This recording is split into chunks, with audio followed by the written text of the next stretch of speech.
Man, do you hear that? Look at here. They're coming. They're coming. We're going to have a party. I'm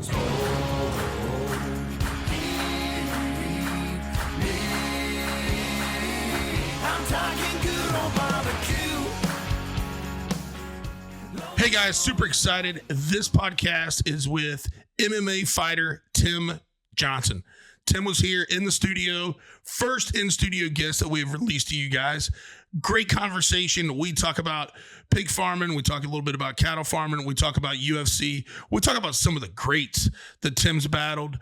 It is a great conversation with a really, really awesome, wholesome guy. I hope you enjoy it.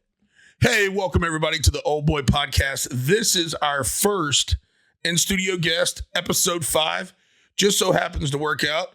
Buddy Tim Johnson is here fighting XFC 50 in Lakeland, Florida, which, little backstory on that, Tim's worked with our friends over at Trollco, Justin and Jason, for several years. If you go look through his Instagram, you'll always see him rocking the dirty hands, clean money.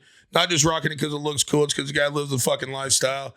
And so Jason was doing a little looking into what Tim was up to, found out, shit, he's going to be fighting here in Lakeland.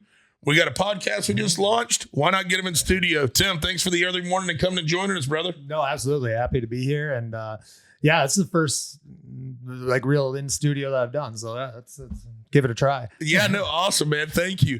And for me, this is super cool. I'm a bit of a UFC fan, definitely not a UFC analyst or anything of that nature, but have followed you through your career. Have watched you through UFC. Have watched you in Bellator. Another cool thing is you fought a lot of the guys, like when I was really into mixed martial arts, you know, Fedor, Matrion, like so many guys that I check, you know, Congo. I mean, Jesus. I mean, I definitely want to talk a little bit about that. I mean, you've fought some fucking studs and held your own. You know what I mean? No, absolutely. Those are all, everyone you name there are pretty formidable people. No, absolutely. So I just want to talk a little bit about this journey. We're obviously going to talk about fighting, but I think the other thing too is I want to talk a little bit about the blue collar lifestyle you live, you know, and some of the, you know, I think a lot of these people buy, you know, big UFC pay-per-views, you know, see guys go out there and fight. I don't think a lot of people understand the money and the fight game. And just, you know, you've got 2 beautiful kids, you've got a wife, like, you know, also you just got to make ends meet, man. You'd love to train and fight every fucking day, but you got to put bread on the table. The hidden stuff no one sees. Yeah. So where, I know you got a background, 2-time All-American, you know, collegiate wrestling. Yeah. So did you grow up wrestling? Was that just one of the things? Like, and you were a farm boy too, right? Yeah, I grew up on a farrow to finish hog farm. You know, so I was, you know, doing chores. That was before everything was automated, you know, running feed over in 5-gallon pails, filling up water with 5-gallon pails, literally carrying it across the yard when I'm 8 years old, you know? Yeah. So yeah, it's, I started out that way. You know, wrestling, I enjoyed it. But actually I went to college for football. Because in high school, like football was my sport. And like, I just wrestled to wrestle. And then it actually, changed my position around in college. And I'm like, football's not fun anymore. I suck at the defensive lineman. Because, you know, in high school, I was a running back and a middle linebacker. Oh, and then shit got boring when they put you on D-line. Yeah, like, I'm not made for it. Like every time I'd be like, because I was used to always seeing the flow of the play and sideline to sideline, baby. Yeah, so I'm like, I'd stand up and try to see where the play was on the D line, and I'm out of the play right away. So I couldn't break that habit. And then I finally, the wrestling coach there kind of approached me, and he's like, "Yeah, no pressure, just kind of come into the room," because he knew that once I got into the room, he'd have me. Yeah. And so I started wrestling the following year. I didn't go for football and just stuck with wrestling. So. Well, that to me is interesting too, because, you know, you kind of said, hey, I wrestled in high school, but I played football. A lot of guys, I always feel like some guys looked at wrestling and was like, well, I'll just use that to stay in shape for my other sport or to stay active, you know, during that off season. And it's funny that it turns around and ends up being, you know, what you end up kind of falling in love with and doing. Yeah. I haven't done both. What would you say the difference is camaraderie wise and just the way things go in a football locker room compared to a wrestling room? Well, I'm going to put this out here right now. I came to a revelation many years ago, just standing around listening and how wrestlers act. I'm like, and I included me in this. I'm like, we're weird. We are a weird bunch of people.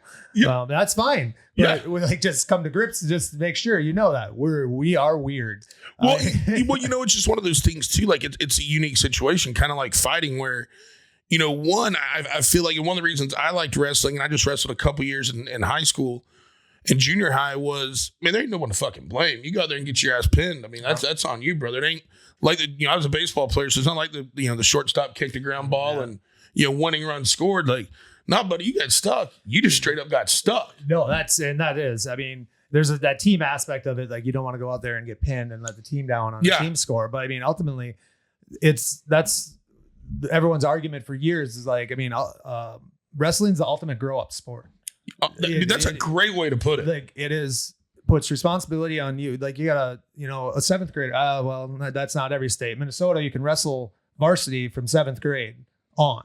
So you could be a state champ, seventh grade, eighth grade, ninth grade, 10th grade too. We've had a couple 5-time state champs. Holy up there. Shit. Like, but not every state does that. So I had to correct myself before I said that. But I mean, you have a seventh grader out there, at 12, 13 years old, who's got to make, say, 112 pounds, that's his responsibility. Yep. That's no one else's fault if he doesn't make weight. That's him. So it teaches you right away the self discipline of it. Yes, there you go.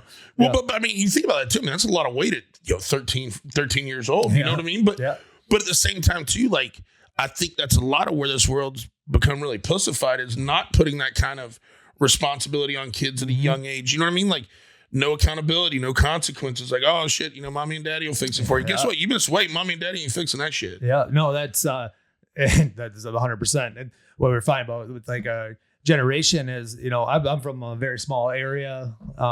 We have 4 towns combined for my high school, and we recently just moved back to that area. Moved out of Las Vegas, and a lot of people want me to get involved with my work schedule.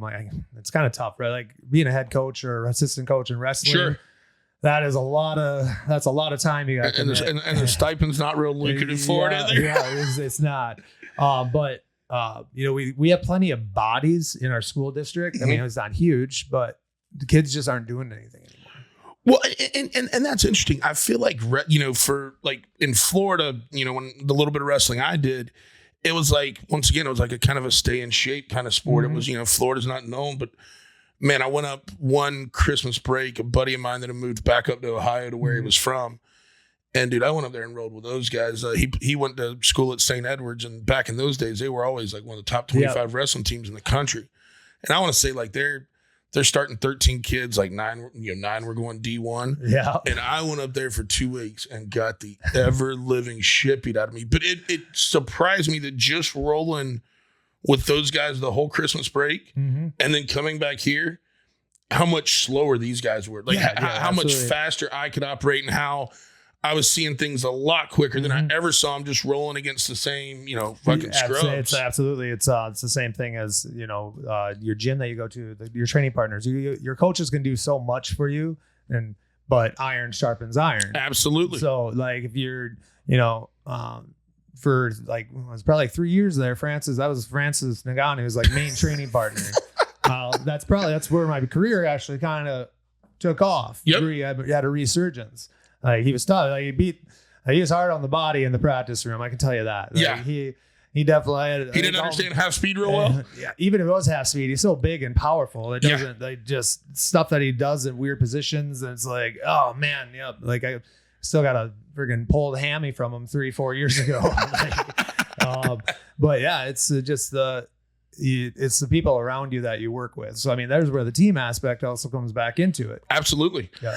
So you brought up the training room there, and that was kind of where you got your first exposure to MMA, right? Was, you had somebody invite you to the gym to kind of help some dudes on the wrestling side, right? Yeah, it was two, heavyweights are few and far in between. Sure. So they need bodies. So we had 2 former wrestlers that started doing MMA. One name was Zach Thumb. He was a Greco national champ guy and started getting into fighting. Another one was Chris Tusher. He was in the UFC for a minute. He was Brock Lesnar's main training partner. Okay. But before that, he was making his way up. Zach asked me to come in and roll with him. He's like, yeah, don't worry about the fighting side. We just want a body, push around. And I started rolling and training. I think it was like 8 weeks of training. I took my first pro fight. Oh, yeah, sure. Let's give it a try. Well, it's kind of like, hey, man, if I'm here, I'm investing the time. Like, let's see if I got a chance in this shit. Yeah. So, yeah, so that's kind of how it all started. And that gym was that gym in Fargo? Where was that gym? Fargo, the Academy of Combat Arts in Fargo. I go to Fargo once a year. Yeah. It's actually coming up the end of this month. Shields always has a big barbecue academy. Yep. Out there, and they bring about 20 of us pit masters out. And it's kind of cool. They bring in their store associates, and we kind of teach them. So throughout the year, they're better when people come in and go, "Hey, I want to cook a brisket, or I want to cook ribs," or they have something to dig out of their boxes. Off the shelf, out of their box of goodies. Yeah. But I feel like one thing I like about Shields is I feel like it embodies like that Dakota type living, you know what I mean? Like Midwest, just in general. Yes. Yeah, absolutely. Yeah. But yeah, so I mean, not last year, I did get stuck in a fucking snowstorm there in late April, early May. I'm like, what the hell? That can happen. Yeah. But too, I feel like living in that kind of area, and even the Minnesota area you're in, a lot of people talk about the Dakotas. I had a buddy that lived in Fergus Falls for a while. Yeah, just down 90 there. Yeah. Dude, that gets cold as shit up there, man. There's two different weather hemispheres up there. So like North Dakota and northern Minnesota gets way different weather patterns than like South Dakota and southern Minnesota. That's crazy. Yeah. But I mean, I think though a little bit of living that and living that farm boy life too. I mean, there's just an inherent toughness. Yeah. That you just have to just survive the day to day. No, I'll back that up. You're like, I've done enough time in Vegas. You're damn right. Yeah, like difference Vegas to living out there. Like we had a kind of a little. We weren't set up right away when we moved. Like we're still unpacking boxes and stuff like that. Yeah, and we literally just limped our way through this winter. Thank the Lord, it was a very mild winter. Like I had a tractor that I was working on, I had a buddy helping me. We had to swap out all the injectors and everything on that. We had to wait for it clean. We had to wait for timing and everything. And that we started it in like early December. I'm like, oh no snow. Once we get hit with a snowstorm, I don't even have a way to open up our yard. Oh Lord, yeah. So luckily, we got the tractor going in March. Yeah. But in that time we didn't have any snowstorms. So I was kind of lucked out on that one. But the whole time it's like, yeah, I mean, we're not prepared to live out here at all yet. That's crazy. And just thinking about those small things that, hey, if you would have had a rough winter, like you just got to have that day to day to get by. No, that's wild. So getting back to your fight career, you get those first two fights under your belt, and then you were a reservist at the time. Did you get activated right after that, or somewhere around that time period? Yeah, I was in the Minnesota National Guard during that time. Let me see, when did I join? I joined the Guard in 2006, and went back to college, wrestled, and I started fighting, and got signed by the UFC in 2014. I had my first fight with them April 15, and yeah, I was still in the service during those fights. And 1, 2, 3. See, I got out in 2016. Okay. Yeah. So got out and took a break of service, and then went back into the Guard here in 2020. So I took like a 4.5 year break of service. So. Well, thank you for your service. Yeah, that's pretty awesome to do that and then manage everything else you got going on too. It's pretty rad. Do you find that's just the Patriot in you? Just you like being involved in it? It used to be. This time around, there's no benefits in fighting. So yeah, no, that's a great. I mean, that's a great point. I was like, that was when our oldest was coming along. I'm like, well, we need health insurance. Sure. I'm like, I'm not going to pay these for premiums out of pocket for just being by myself. Yeah. I'm like, not gonna happen. So we talked. I'm like, I was always planning on going back anyway. So let's just bite the bullet here and re-up. Well, but I feel like too, that's another one of those things that people don't see in the glitz and the glory of everything, is worrying about healthcare, not just for yourself, but for your family and your kids. And I think we all know now with the way healthcare is, I mean, you're one accident away from just being financially fucked. Oh yeah, absolutely. If we want to get into that, we don't open up that can of corn. Like, a lot of people they're wishful thinking right now that everything just keeps going on. Like, was it like I said, something like 70% of America right now doesn't have any kind of emergency, like maybe like $1,000. Oh yeah, like oh shit fun. Yeah. Yeah. Like they don't have anything. Like if they blow a tire, like they could be down for a while. They could be playing catch up. Like that type of scenario. And honestly, we're not that far away from that either. Like, it's definitely a bit of a struggle right now for. Well, I mean, I think it is for everybody that's even upper middle class. You know what I mean? Like, like people that have assets. It's just everything costs more. And the other thing is, if you do need something done that you can't do yourself, finding somebody to work on it. Yeah, that's one of the glory things about going back home. Like there's out in a rural area, there's always someone who knows something. Always some shade tree mechanic that you had a beer with. Yeah, you always know somebody that can come help. That exactly. My tractor was one of my coworkers who went to school as for a diesel mechanic.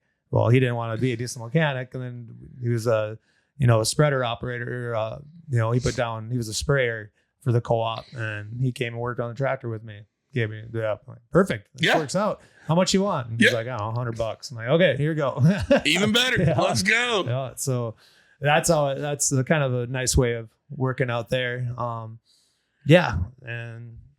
what started that conversation? Oh, we were talking about your service and then those kind of things. But I wanted to kind of go back to what was that call like, or what was that interaction when you get a contract from the UFC? Like, how does that kind of go down? Do they call your agent? They call you direct? Like, how does that work? They called my agent, and Brian, he called me, let me know that, hey man, welcome to UFC, and blah blah. And I was driving truck at the time, and like, oh, cool. It's like, all right, it was all right.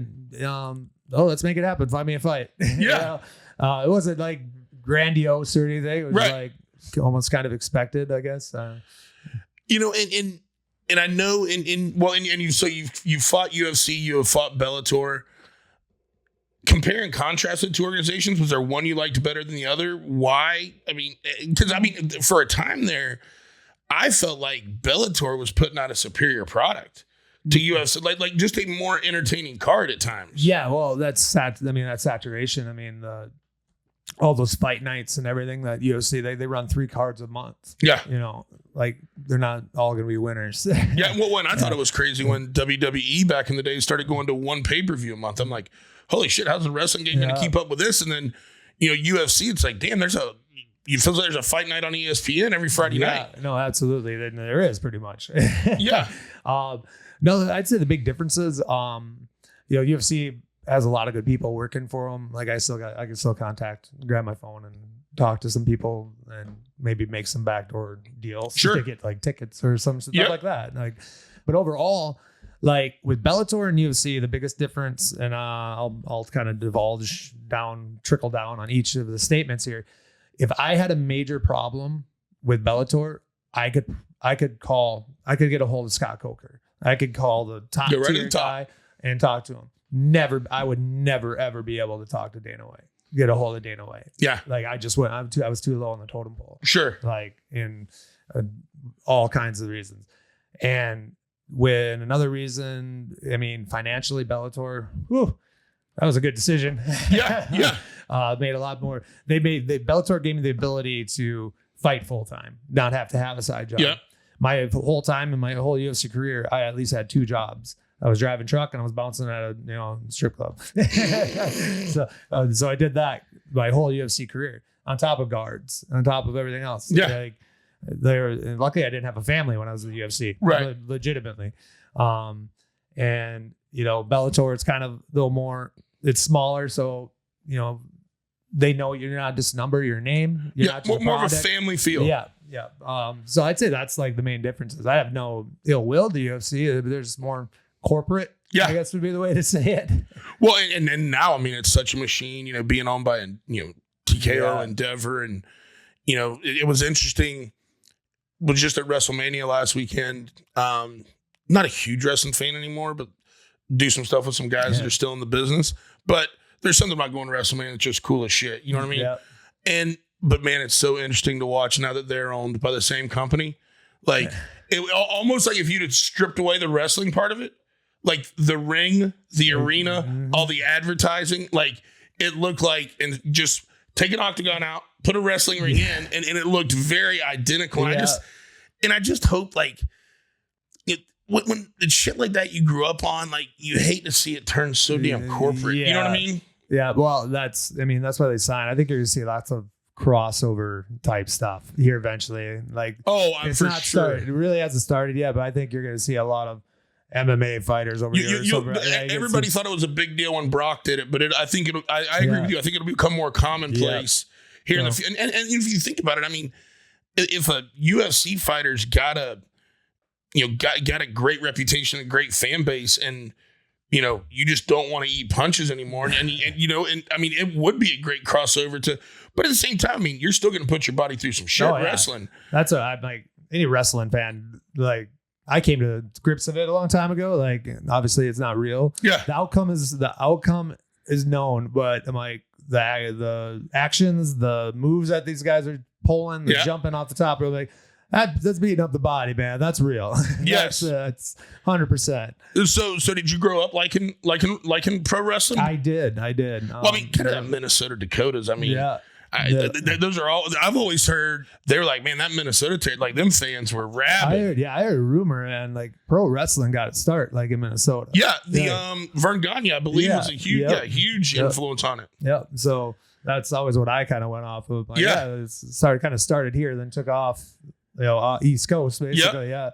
So we talked a little bit about Bellator and UFC. This is your first fight with XFC, and we're excited about it here, as folks that live in Lakeland, having big fight card, tomorrow night, Friday night, I should say. That's going to drop tomorrow, so tonight.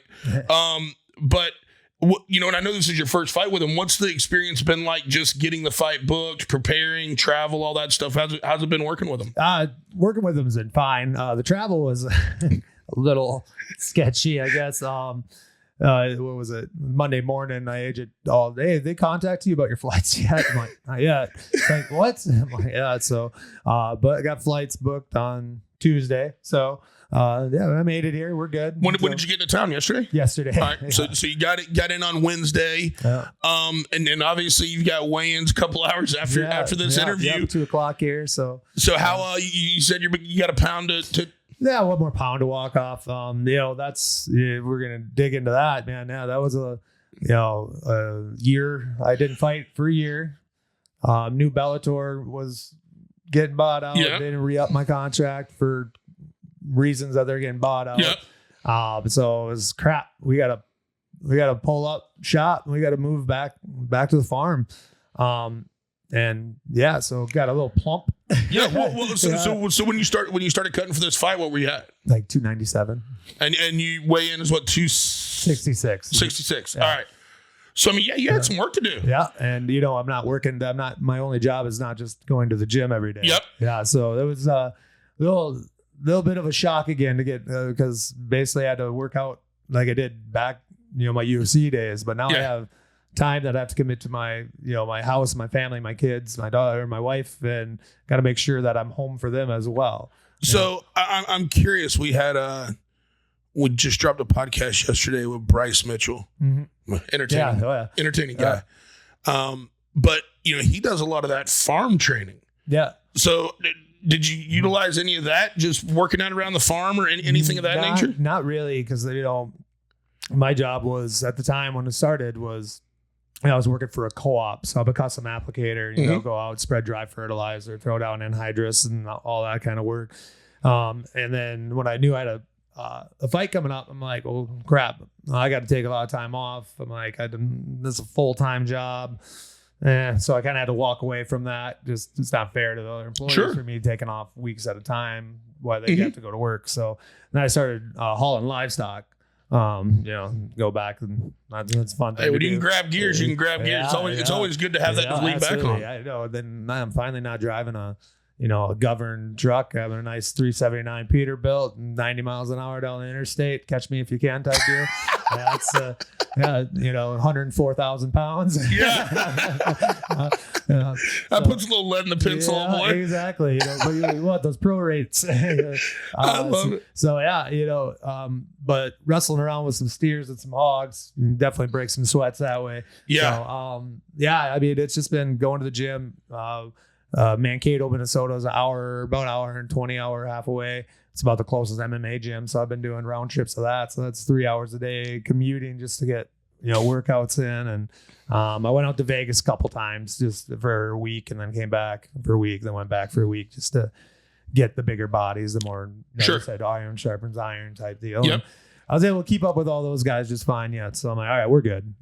Well, and that had to feel good too, to be able to get back into shape, go out there, roll around some guy, because you had a surgery last year, didn't you? Yeah. I had elbow surgery last June. Got you. Yeah, so And that's been feeling good in training. yeah. No, basically that was just get out all the get out all the bone chips that were floating around in there. So one thing that I found interesting is, obviously your wrestling background, but most of your finishes are standing up. Yeah. So is that just kind of an evolution of you as a fighter? You just like trading blows? At this point in time, yeah. No, wrestling's exhausting. Yeah. Oh yeah. It'll gas the shit out of you. I'm 39 now. Like, yeah, we'll box to wrestle instead of wrestle to box now. But yeah, my evolution of my fight game, man. When I was my first probably 3 UFC fights, I did not know how to throw a punch. Because I just went up the chain and used my wrestling. Yeah. And all of a sudden I got signed. I still didn't know. I wasn't comfortable throwing a punch. And I really wasn't, things didn't really come. All my striking and everything didn't come together until, my 3rd fight in Bellator after I got that knockout. And all of a sudden things relaxed. Things started flowing. Things started being just seeing it. Yeah. And it took that long from, my first UFC fight to 2020. So, I mean, that's 5 years. Yeah. And I guess that would have been, what most people do in the amateur side, if I would have taken, 6-7 amateur fights before turning pro, that's basically that timeline of experience right there. Yep. So, yeah. Well, and I think, that boils down to, and I say this all the time, and it has to do with anything in life, is it's all about reps. Yeah. The more reps you get, the more comfortable. And like you said, oh man, at that point, 1, you had confidence, and 2, like, oh, once I had it, like I could just see so much more and almost be predictive instead of just, oh shit, man, I'm gonna throw this haymaker. You'll see what happens. Yeah. No, absolutely. So I'm not like cutting like some of these little guys are. Well, but I had to lose probably about 12 pounds of water. So yeah, well, it was interesting. I was at Justin Gaethje's house a couple weeks ago cooking for him and his team leading up to 300 on Saturday. And like I was like, so man, he was like at that time walking around like 20, 21 over, and he's like, oh man, well, I really won't give a fuck until like Wednesday, Thursday. And he's like, I'll drop down, 15, 16, and but then like talking to them about, and you've lived it, so I'm not telling you anything, but like the way you try to drop it to retain as much muscle mass as possible. Yeah. And I really don't think I understood it as well until talking to Bryce and talking about that Josh Emmett fight where, that was a fucking stone cold knockout, bro. But like he says, like, man, I take this fight on short notice, so I never had that chance to bulk up and then try out. Yeah. He's like, I felt like I went into that fight 20 pounds lighter, just muscle-wise. Yeah. And so, that's got to be a real thing, right? Oh, yeah. Yeah. You definitely, you get shrinkage on your muscles. If you don't cut, obviously, most of my career, especially tail end, I was fine. I didn't have to cut any weight. I was weighing in at like 260 walking in on fight day, and like fully hydrated. And then I got plump. But yeah, these, what I think Gaethje was getting at was he's eating food. He's just worried about, he's just going to drop the water. Right. You want to keep the protein, you want to keep your body mass intact, and you just want to push out the water, as opposed to like some guys will not eat for 2-3 days and not drink for 2-3 days, drop the ball. Then you're just depleting your body. Your muscles your body will start eating your muscle. And like that type of stuff is So today when you make weigh in, so that'll leave you, little over 24 hours, before you step in the ring. What will you do then? Obviously you're trying to push as much water back into your body. Yeah, like I got a gallon of water that's got electrolytes in it, creatine in it, some collagen in it, some just straight salt in there to go along with my powder electrolytes. And I'll chug that gallon, get that down, make my belly big and hurt, but you want it in there as fast because you only process so much water at a time. Like I think a gallon of water or 32 ounces of water process takes like 12 hours or 2 hours to process and get into your system. So yeah, you want to make sure that you give it everything. Well, whatever you can absorb, baby, I'm gonna give it to you. Yeah. So, and then the timelines will be pretty short. I think it takes like 24 to 32 hours for the the water around your brain to rehydrate. So yeah. The and then eating wise, will you eat like lean protein or eat whatever you want? Or The lean protein is that one I made that mistake in Nashville. I went out after weigh-ins. We went out to a Brazilian steakhouse. Oh shit! Not even thinking that was my brain not knowing anything about food, nutrition, how to eat, how to train, or anything. We just pigged out on meat. I was so lethargic on fight day, man. That was like one of my worst performances ever. And yeah, I'm never making that mistake. But no, I'll eat like pasta, like lasagna and pizza. I know that's a big one for like distance runners. It's you know when they're getting ready, they like the carb load almost and getting some good carbs on board because. I mean, well, hopefully you're not going to have to go 3 rounds tonight. Hopefully get it done early. Yeah, but that'd be nice. That'd be perfect. That'd be ideal. Yeah, I'm pretty sure after a year off, going 3's not at the top of the list of shit to do. Less than ideal. Like, and that was my fight last year too. Last April, I had a year gap in between that. Man, that's tough. But I think there's something there too that plays a little bit to your advantage, Tim, and that's on paper you're 39, but when you look over the last 3 or 4 years, you haven't put a whole shit ton of toll on your body fighting wise. No. So you come out of this, with a big win tonight. Now you can start making some phone calls for some other opportunities because you've got a pedigree. You've shown, hey, I can take some time off. I can still win. This kid, tonight's an up and comer. So maybe we just need to put a little speed bump in there for him. Define, build a little character, if you will. Yeah, exactly. but to me, that's got to be exciting. That's got to be one of the reasons you're super stoked about being here is that opportunity with a win tomorrow night to be able to say, hey guys, I don't have ring rust. I'm ready to rock and roll another 4, 5, 6 months. Let's go. Yeah, no, it's your end goal. And I figured out what I was going to say earlier. Go ahead. You talked about repetition. Well, it's the same thing for fighting. There's only so many punches you can take. Every fighter has a punch count and then everyone's different. Once they hit it, it's gone. Pro wrestlers call it a bump card. Yeah, okay. You can take so many bumps in the middle of the ring and probably the same way with you guys. Yeah. And once you hit that threshold, you might as well retire. Yep. Otherwise you just go out there, get knocked out, and the cycle will continue. Like it's just, once it's there, it's there.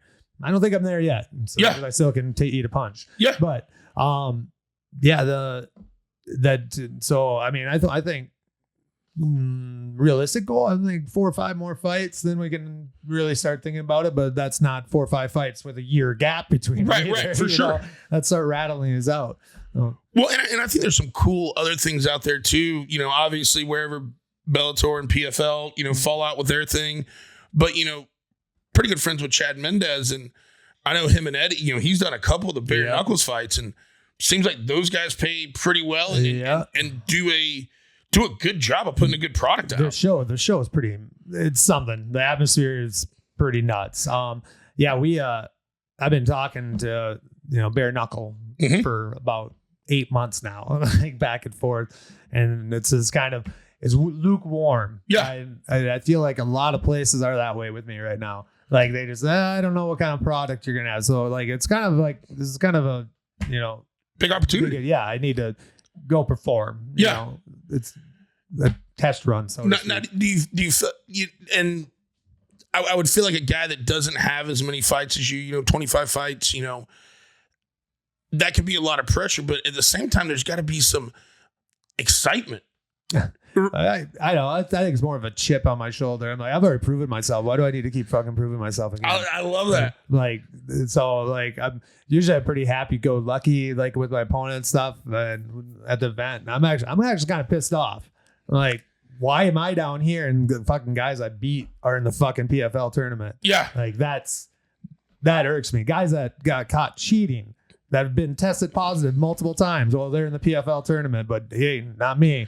And that's a conversation, me and Bryce had a little bit too. And I feel like when you go into combat sports, there's a brother code of like, you don't hit a motherfucker when they're out. You don't cheat and take steroids because that guy on the other end, you could end his career. You could end his livelihood. Absolutely.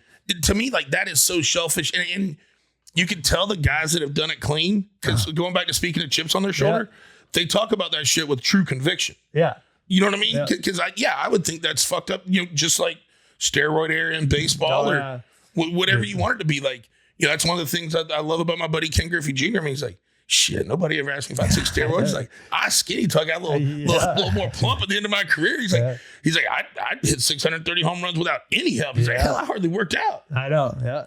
You know, and it's like, you know, it's such a cheat. You know what I mean? And then just to me, anything you have a career at, it's about your legacy. I mean, is the fame, and obviously it is. Yeah, no one doesn't care about that anymore. Yeah. It's about bottom dollar. It used to be that way. Same thing about, you know, being a patriot or, you know, having you know, some pride in your country. That's kind of done. Everyone's looking at the me. That's it was funny last night. Got in late from Atlanta, and when the plane landed, they said, "Hey, we have a medical emergency. You know, would everybody please just stay in their seat?" This guy behind me jumps up and he's like, but I got 8 minutes to make my connection. And I'm like, dude, there could be somebody back here having a fucking heart attack, man. Like, who gives a shit? You know what I mean? Like, but once again, it's like, and I looked at the girl in the window next to me and she's like, everyone's so fucking entitled these days. And I'm like, you're absolutely right. Like, I just don't I'm get not it. even surprised that happened. No. A little bit. You know, the only surprise is there was only one asshole that did it. Yeah, I was going to say, I was expecting you to tell me like 5 or 6 people were clogging the aisle, but yeah. No, to me, and that's, and I feel like that's interesting too, because, you know, you do have teammates and this and that, you know, as a UFC fighter, but it's kind of a lonely sport too, as far as you do a lot of work on your own, a lot of the weight cutting, a lot of the tough stuff. Yeah. You know what I mean? And during that alone time to sit there and know all that work you're putting in, and somebody else is just cutting that corner. Yeah. And, you know, it'd be real nice if, you know, that was, you know, everybody did it or everybody didn't. Yeah. Have 2 separate leagues. Yep. Like, you know, yeah, here, these are ones that, you know, are all juiced out of their gills, and these are ones that are clean. You guys can pick and choose whichever one you want to jump to whatever classification you want. Exactly. Well, it kind of reminds me, I used to always say this, you know, going to public school in sports. It's like public school should be, you know, and then you have all the classifications, but public school should be one division, private school should be another. Because when you can recruit kids, don't come and beat up on our little redneck high school. You know what I mean? Oh yeah, absolutely. We got we're out in the boonies there. All of our schools have, you know, enrollments of kids of like under 300 or 400 kids in the high school, and now in our region, there's always in our section, in any sport when we go up to any team that makes it to state, I was asked to play some Minneapolis something academy Christian. thing. Yeah. Like it's like how are these two? You know, this little school out here, Minneapolis, it should never be associated with any school with Minneapolis in the name. Yeah. Right? It should not. But okay. Yeah. I totally understand that. So stepping back from the fight a little bit, we'll talk about a little bit more about that in a second. But so when you get done with this fight and you head back home, you got a farm, you got land that you tend there? We're going to try. That's the end goal is to start homesteading here pretty soon. Yeah, we got a house on, you know, our yard area is about 4 acres and it sits on 80 total. So, and we'll start, you know, I still got the 3 hog barns that are up, you know, our farrowing barn, our nursery, our growing barn, our finishing barn. But 2 of those are kind of, I got to take them down.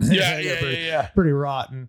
So we're going to keep 1 barn and then we're going to start from there and then just kind of branch out, not bite off more than chew right away.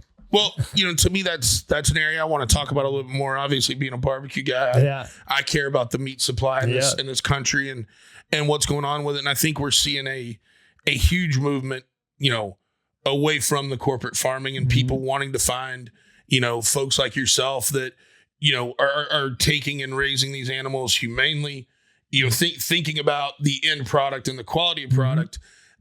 You know, do you feel like you're kind of, even though you grew up on this, I feel like there's no better time to kind of get into that market? It is. It's a super good niche right now. Like people want to know where their food is starting. Well, not all people, but it's growing immensely. People want to know where their food's coming from. They're waking up to the crap that's getting put in their freaking food. You got the freaking government telling you that General Mills cereal Lucky Charms is better than a fucking egg. Grow up. Yeah. Like, and people eat that up and buy it. Yep. They think it's legit. I'm like, come on. So yeah, we're, our goal is to be, pasture raised hogs. That's what we're going to start with. Nice and easy. I know hogs. Yeah. Like, so, that's kind of where we'll start there, and then we'll bump out, maybe grab another 10 acres and make that pasture for, some cattle and, and just kind of bump from there. And just, want to provide, lifelong, end goal would be to make it just an absolute monster.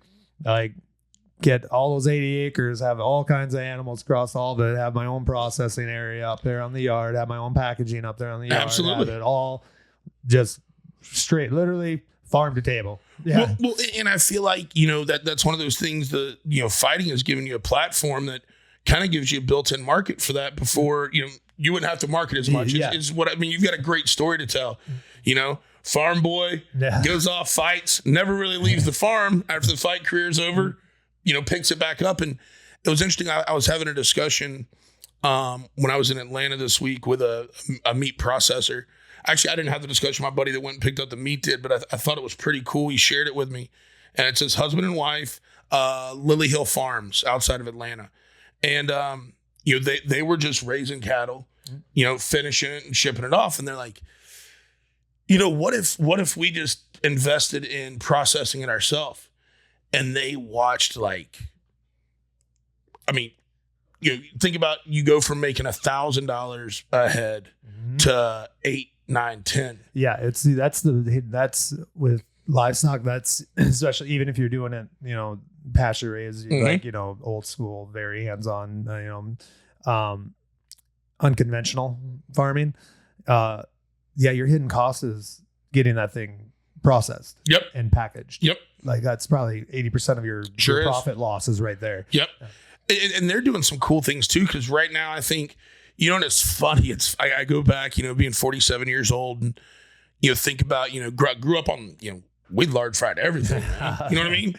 And then it was like, oh my God, don't cook with lard, that shit'll kill you. What are we all back to now?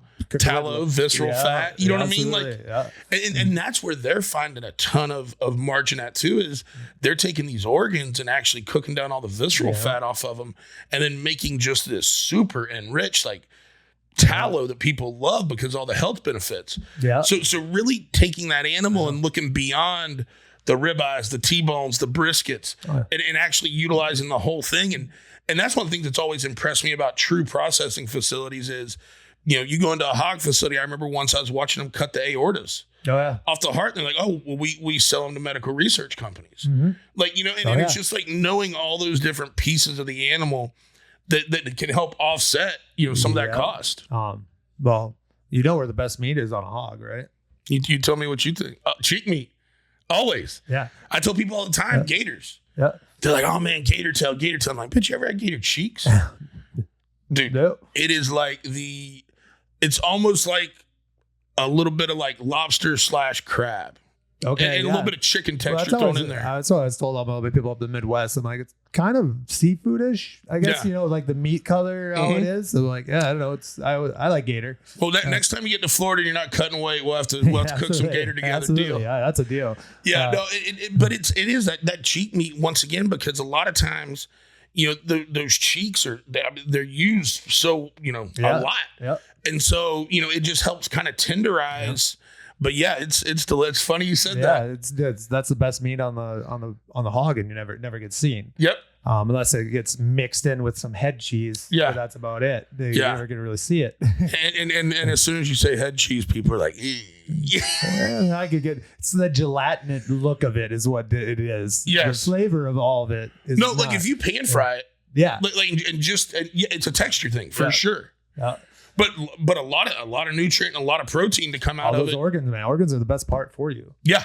100. But like livers, we eat beef liver all the time. Mm-hmm. Probably a little too much, but yeah. No, and I'll tell you too. Like some of the best hog that I've had has came out of Minnesota. Gentleman up there, Jim Compart. Yeah. He's got his kind of Compart Duroc, line of hogs. Yep. And us competition guys, a couple guys started using it, over a decade ago.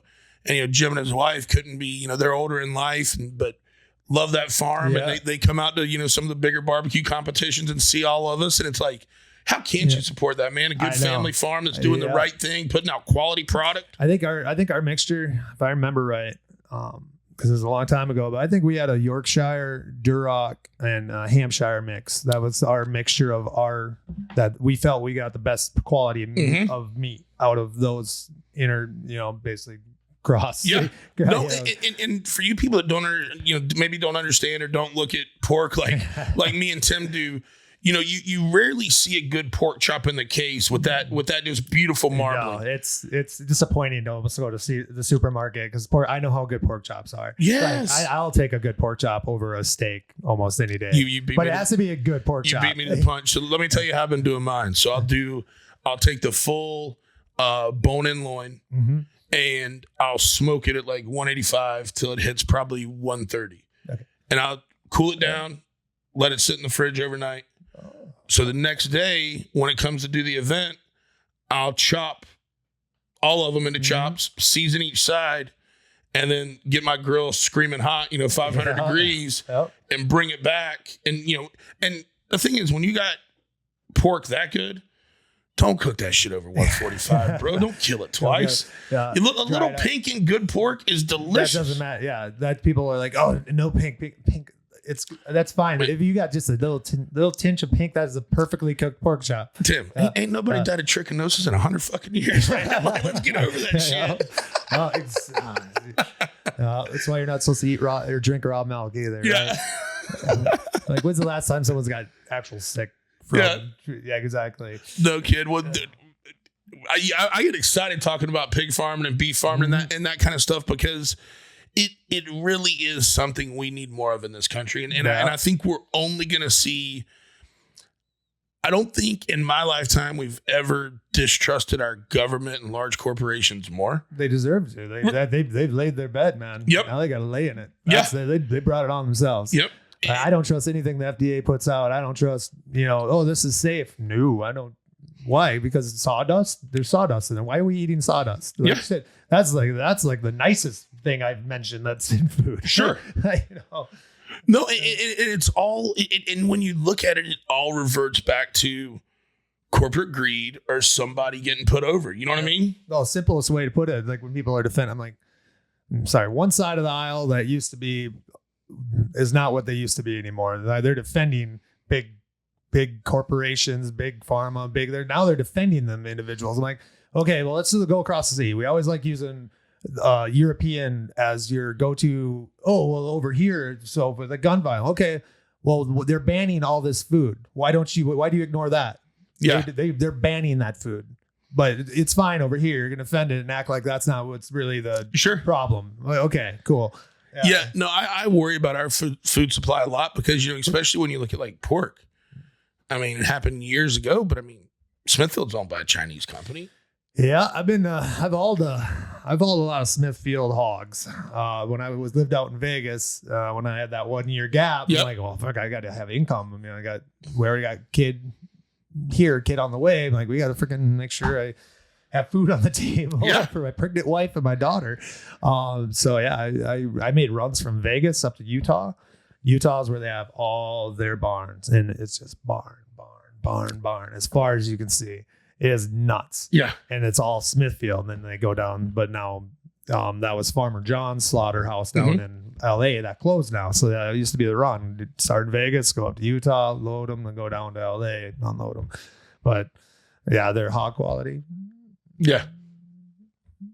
No, it's a numbers game. It's a numbers game. Yeah. Yeah. It's definitely a quantity over quality. Oh, yeah, absolutely. Well, and then if you sit there and look, just read the label, folks. So much of that shit's 15% saline injected also. Yeah. They're selling you saltwater. Yeah. It's and making it look pretty. Yeah. It's enhanced. Oh yeah. It's enhanced for it. Come on. Yeah. Come on, Tim. Yeah, and then, like we want to flip over to the beef. Oh, look at how bright red that is. That must be a good cut right there because it's red. It's fresh. That's probably 8 days old, but okay. Yeah. Yep. I mean, and that goes all the way back to, back in the day when you had the repackaging scandals where people would slap new dates on things and if you don't think that's happening right now, you're foolish because businesses have such a hard time being able to afford shrink. Well, what's the shipping meat over and then shipping it back so it can basically be relabeled? Yeah. It's wild. It is wild. I do not want to take up too much of your time. We're getting here to the last 10 minutes or so. Okay. Man, time flies, I guess. It does. But we'll kind of finish up talking a little bit more about the fight coming up. So when you're preparing for a fight like this, are you going in and just saying, hey, this is my game plan? Are you trying to watch as much tape as possible on your opponent? Like, what's the thoughts there? I've never really been a tape watcher. There was times where I didn't even watch any of it. And then I was like, that's kind of unprofessional because I've been kind of surprised in the ring. I just kind of watch a handful of fights, watch the same fights over a few times and just see how he moves, kind of see movements. So where I can incorporate my game. Not really try to stop his where I can incorporate mine. It's incredibly. You see this opening, you see that. Oh, this is a great place for a right hook. It's incredibly difficult to make a guy fight your way. It's better how can I reword that? To stop, it's difficult to stop him from fighting how he fights.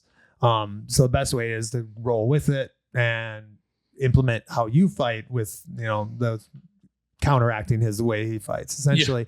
Yeah. So I really don't watch too much and I don't really think about it. I just go out and try to do what I do, which changes from fight to fight. I don't even know what I'm going to do yet tonight. Hey, make weight and then we'll worry about that shit, right? We'll figure it out. I know he's a long striker. He thinks he's Muhammad Ali out there who kicks.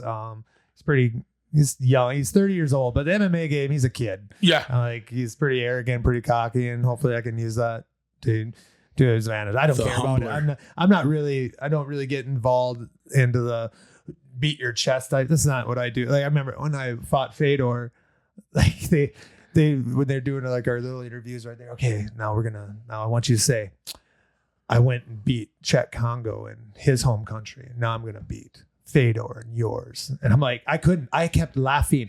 I'm like, I can't do this. I'm not a manufactured shit talker. I'm like, this is not me. And they're like, just say this. We want this clip. I'm like, I can't. I'm going to take him out in his own country. There, you happy? Like, or something like that. Like, it's just competition. That actually brought something up I wanted to hit on. What was it like fighting in Russia? Russia was awesome. Everyone knew me out there. Like, freaking me and my coach commented on this actually. He's like, last time when him and my other coach, they went to take the train to a grocery store while I was in the hotel essentially. And he said he saw a kid probably 7 years old, had the scooter in his backpack, riding the train in Moscow by himself, got out, walked around. He's like, you think that would happen in New York? Literally, this little 7-year-old just wandering around on the trains doing his thing. No. Because the people, like, you fuck around with that kid over there, you're gonna have about 20 people fucking around with you. Yeah. I like that. It's self-policing in the right way. Yeah, like, and that's the thing too. Like obviously, Russians are very, everyone walking around the street looks like they know how to fight.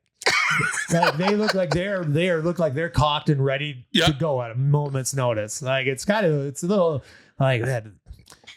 Like maybe they probably don't know how to fight, but they just appear like they do. Like I don't know that I want to find out. Yeah, and I'd be like, there's different stuff walking around that say like New York. It's not going to be the same, the same thing. It's just kind of funny. It was clean. It was nice, but you could definitely I wouldn't want to live there. Yeah, definitely wouldn't want to live there. But the people themselves were very nice. I was on commercials over there. I was on billboards over there, so everyone knew me. So that was kind of nice. I was probably the most famous I've ever been. That's when I was over in Russia. Brazil was probably pretty close second too. A lot of people walked up to me in Brazil. But Did you not? No. When you fought over in Paris, I worked in France for a while, and I did not like the passive aggressiveness. Like that is a passive aggressive, straight rudeness. Yeah. Well, I was trying to church it up, but just rude as shit. And, and there's something about too, like us being like old boy Americans. Like, oh man, they have a real hatred for us. Well, luckily, I was over there when they were pretty much shut down. Oh that was COVID. So like we went. That was the best time to go sightseeing.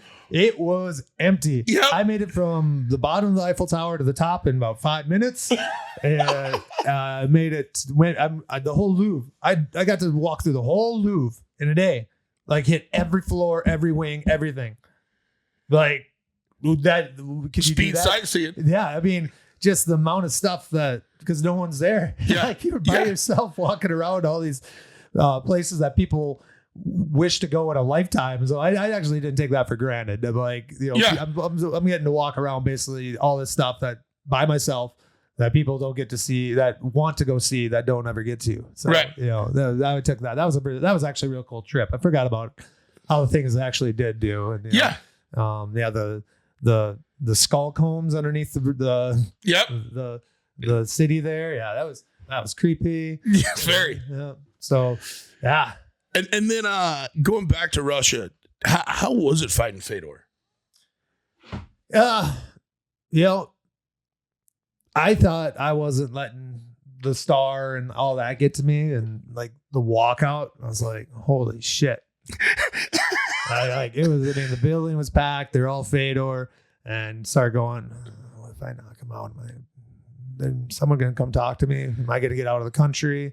Putin was supposed to be there.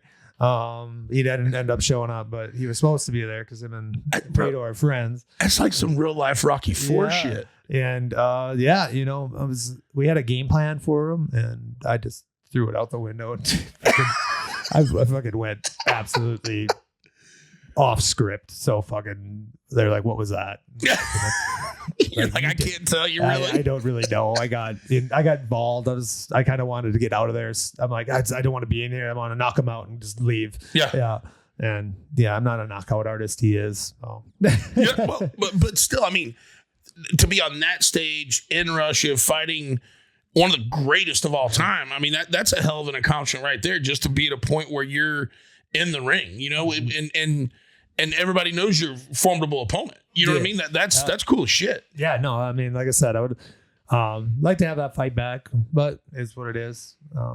Not hanging my head about that, but I was like, maybe if we did that fight at a neutral location, right? That probably would have came out a little better. Yeah, because that's got to just be super overwhelming. I mean, everybody in there is against you. I mean, fuck, bro. That's heavy. Yeah, I know. I mean, it wore a little bit more than I think I'd let on, and then I kind of came more to grips with it later on, months afterwards, and. Yeah. Well, the good thing is tonight at the RP Funding Center. There's going to be some Tim Johnson fans there for sure. I know I'm going to try to find my way there tonight and support you and check out the fight. I think it'll be a good one, and it seems like you're excited for this. You're ready to rock and roll. Yeah, I mean, I might not win, but I'm going to go out. We're going to do something because, like I said, I'm kind of pissed, and I'm going to just punch people and get punched. Yeah, maybe make it feel better. I don't know. Yeah. What would you say as a fighter? What's like, I think back as like Czech, like his kicks back in the day were like so freaking deadly. Like, would you really just be in there against the guy that just we're gonna throw hands and they may not be as well as kicking? Because to me, man, some of those kicks can come out of nowhere and it is game over. Yeah, I'd rather probably just strike with another boxer. Yeah. I don't throw kicks. I hate kicks. I hate getting kicked. I don't like it. It is what it is. I mean, so you got to deal with it. Right. But, let's just stand here. Let's just do some boxing and clinch work and see who's better at these two things. Yeah, no, I totally get it. So, man, first off, I want to thank you for always supporting the boys over at Troll, man. The Dirty Hands Clean Money, they support me. Yeah. They keep me. Like I could have worn a new hat, but I don't want to. This is my hog hauling hat. Baby for a kid. I know exactly how you feel. Like this thing's broke in good. I love it, man. Is there anything else you want to hit before we wrap this up, Tim? No, just thanks to just send out a thanks to Troll like you just did there. It's a great company. Like I've tried working with a lot of people, and Troll has been just bar none, like supportive. Like, hey, we got you. Hey, you need something? Let us know. And so just hit them up whenever you can. I got a code, man. You can use. I got a little cheat code for you. It's called TJ. No. Don't give it to him here. Tell him to go to your Instagram. Okay, go to my Instagram. Oh, good. Man, you're good at this. Yeah, I'm working marketing. What do you expect, old boy? Exactly. Like I said, I'm just a podunker over here. I didn't have any social media until UFC forced me to get it. I'm like, I don't want it. They're like, you have to have this. I'm like, okay. So, all right. So what's the Instagram handle? Instagram handle is tbeartim. All right, and my code, you can go over there. You can like some things if you want, but the thing you'll like the most is a code that says TJMMA15. That'll get you 15% off all your order that you make at Troll Clothing. That's awesome. They also have another brand, Welder Nation, that's really cool. The one thing I like about working with the guys from Troll, and I say working, we're great friends. They're two of my best friends, Justin and Jason, and that's kind of happened since COVID. Yeah. But they're so big about giving back to the trades, and I think if you look at, Welder Nation's one of those that another brand of theirs that just really leans into one of the trades. Yep. But like the whole Troll mantra is blue collar. What do we got to do to increase the trades? I know we're having a lot of conversations between their brands, and like, it's one of the things I love here at Whiskey Bent Barbecue too. We do have all of our seasonings and rubs, but the one thing I like about it is, you're still out there working with your hands, man, Cooking's as blue collar as it gets, and just being able to put some good seasoning and spices on the product and turn out something you're happy to feed your friends and family. And we'll pair that up with some of your pork when it starts coming off. Perfect. Yeah. Well, what kind of pork you want? Do you want some Berkshire? Oh, dude, yeah. Yeah. Okay. Well, we're trying to figure out what route to go. We might go Berkshire. Yeah, there is nothing wrong with that. I mean, those lines have ran for hundreds of years, and turns out some real tasty product. Yeah. So I'm not. Hamp, just straight hamps. Nah, I don't know. Yeah, I gotta try to track down our old bloodline. That sounds good. If you ever want some ideas with that to bounce off of, man, I'd love to chat with you on it. Absolutely. Awesome. Well, hey guys, hope you enjoyed this podcast. Tim, thank you so much for coming out and joining us. All you folks here in Lakeland that are listening to the podcast, expect to see you at the fight tonight.